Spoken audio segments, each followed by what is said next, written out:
Bhojpuri industry के star Khesari Lal Yadav आज किसी पहचान की मोहताज नहीं है। आज भले ही खेसारी लाल अपनी एक अलग पहचान बनाने में कामयाब रहे, लेकिन इंडस्ट्री में आने से पहले वो आर्थिक तंगी का शिकार थे।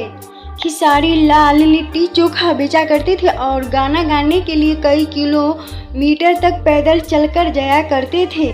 इंडस्ट्री की सबसे खतरनाक बेलियन में से अभिदेश मिश्रा आज अपने अभिनय के बल पर घर घर में पहचाने जाते हैं, लेकिन एक समय ऐसा भी था जब वह अपने घर का खर्च निकालने के लिए दूसरी की गाड़ी चलाया करते थे। जब उनके पैसे कम पड़ जाते थे तो उनकी पत्नी स्कूल में पढ़ाकर खर्च निकालती थी।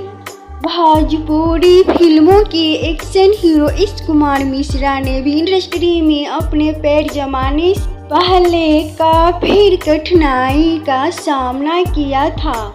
अभिनेता ने अपने घर को चलाने के लिए बाल बेचा करते थे। इतना ही नहीं, उन्होंने कई रातें सड़कों पर भी बिताए हैं। उन्हें कई बार 2 वक्त की रोटी भी नसीब में नहीं हो पाती थी और ऐसे में वह मंदिर के बाहर जाकर अपना पेट भरा करते थे। दिनेश लाल यादव यानी निरहुआ आज भोजपुरी की सबसे बड़े स्टार में से एक है। अभिनेता ने भी गरीबी के दिनों देखते हैं। उनके घरों में संसाधनों की कमी थी, लेकिन निरहुआ में हुनर की कमी नहीं थी। ऐसे में उन्होंने गाने गाए और एक शो के लिए वह मीलों पैदल जाया करते थे।